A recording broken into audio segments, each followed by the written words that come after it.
Hello and welcome to this cosplay tutorial. This will be a tutorial on how to create your own cosplay or prop sword, in addition to documenting the process and showing you an example using Zer0 sword from Borderlands 2. This tutorial borrows heavily from and was inspired by a video done by Odin Cosplays many years ago and is still posted on YouTube. However, I have changed his process slightly and we'll be going over that in my video. However, the end product is still very similar. So, the prop in question that will be being made is one of the playable main characters from the Borderlands 2 video game, Zer0, and his sword is a sort of laser katana that has a bright blue blade, but it's overall a very simple and blocky katana design, along with a hard black outline on the whole thing, as is common for the entire Borderlands series.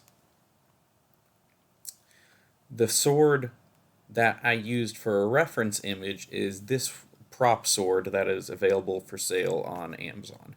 And I use the specific image because it is much higher quality than the reference image from the video game and will also offer more detail for trying to create the small details on the sword later in the video, which I will design and show you how I designed.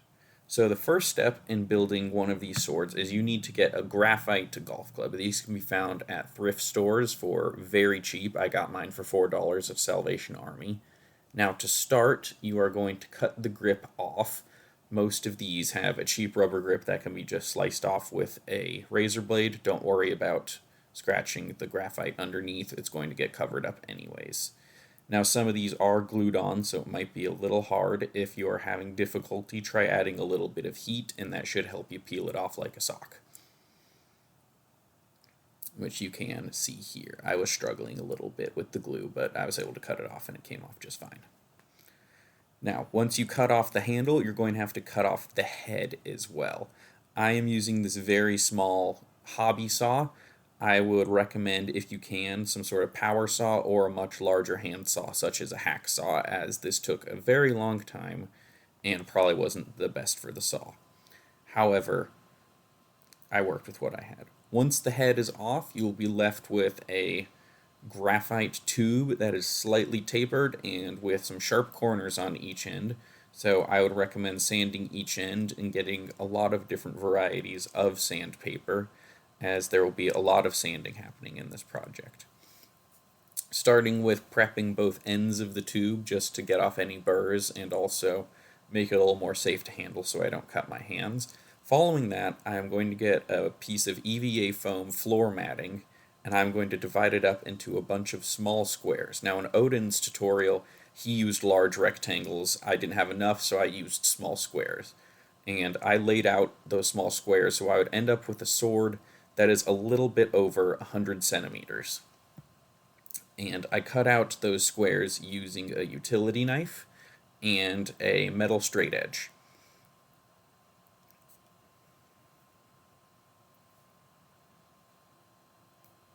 And as you can see here, I began by cutting it into strips and then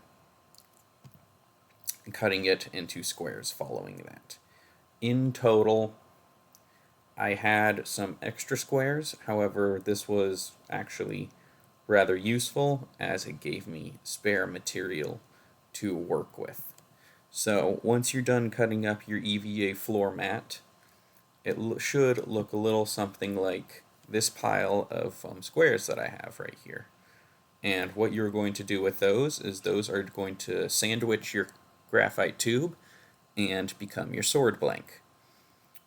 Now, to do that, first you're going to want to sand off the edges on all of these to make them nice and even. It will make your life a lot easier and also help with detail work later on. So just take a little bit of sandpaper to each edge.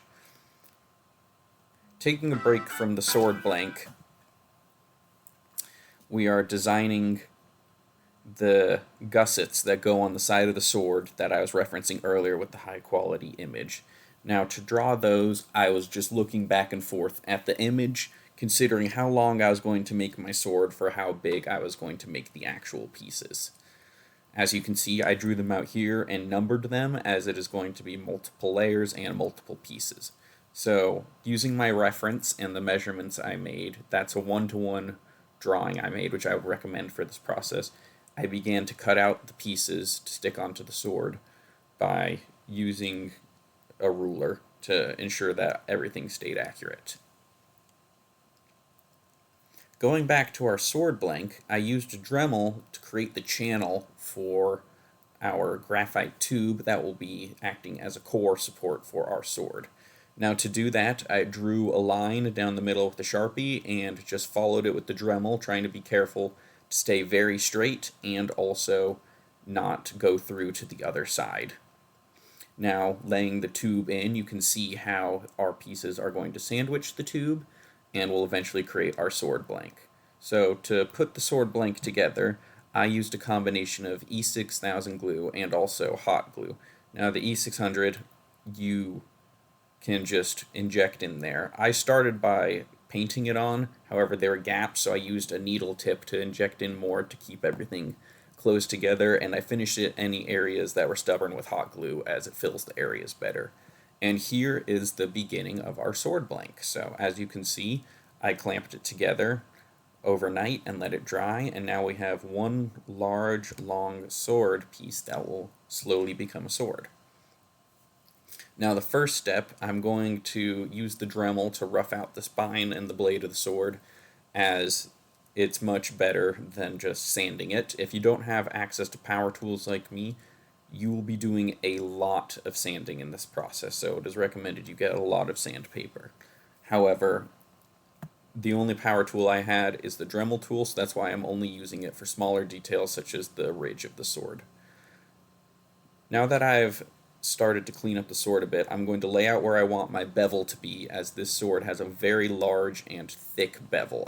You can see I Sharpied it out there, and here you can kind of start to see how big the sword is compared to my body.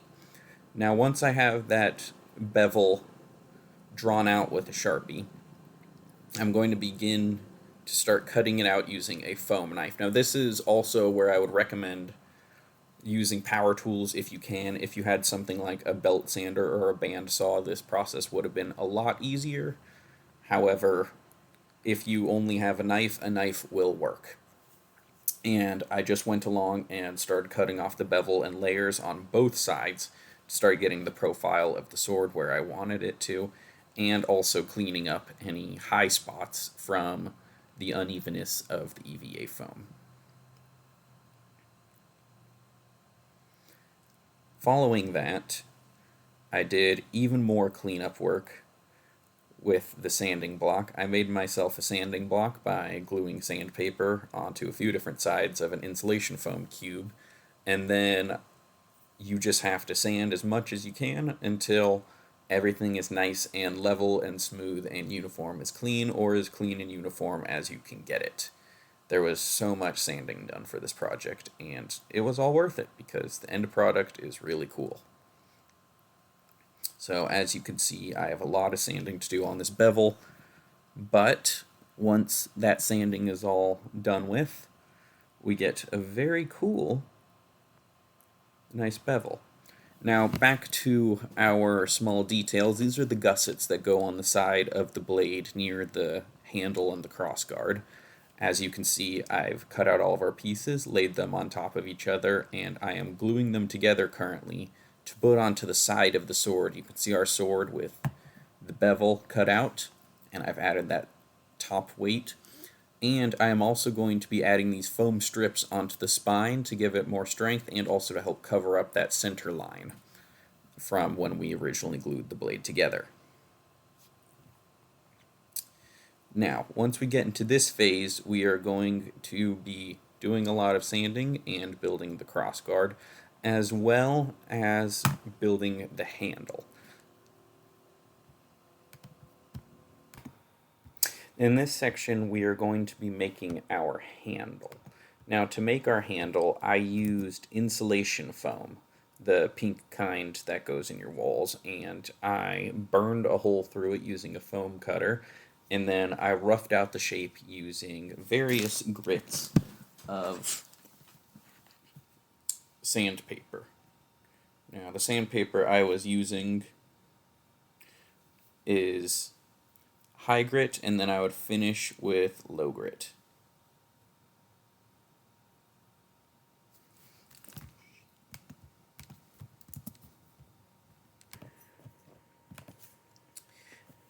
In addition to having to sand the handle, we are also going to be wrapping it in foam. I chose a very thin black EVA foam we had in the classroom, and we're going to be wrapping that around and creating several layers. Now, as you can see, we had to make some adjustments to the handle, but that's okay.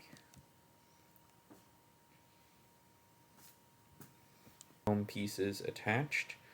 I'm just going to finish up attaching the handle to the sword.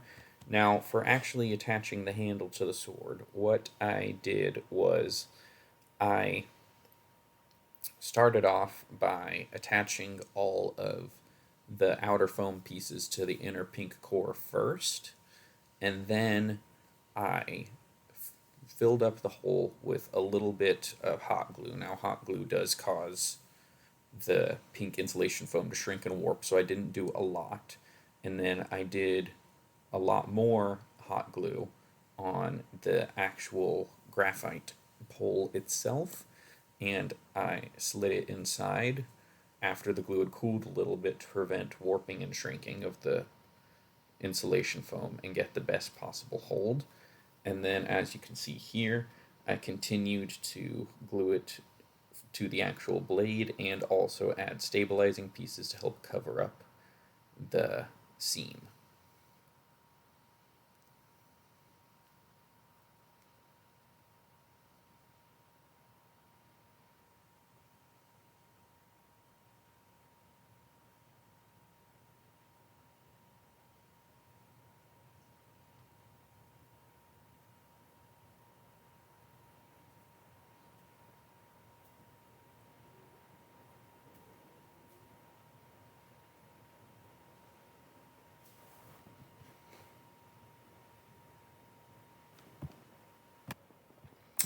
Now that we have the sword blank all put together, we can have a look at it all assembled to see what it'll look like before painting and final sanding and finishing.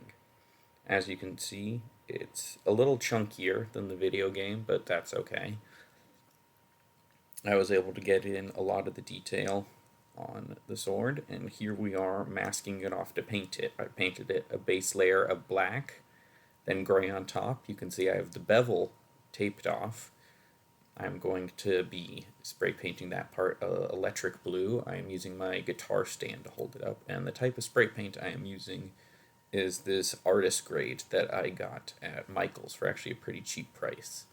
And this is what the sword looks like after it's all done. As you can see, I went back over with a Sharpie to get that hard black art line I was telling you about. That goes on the whole sword for the art style of the video game, and overall, I'm very proud with the way it looks.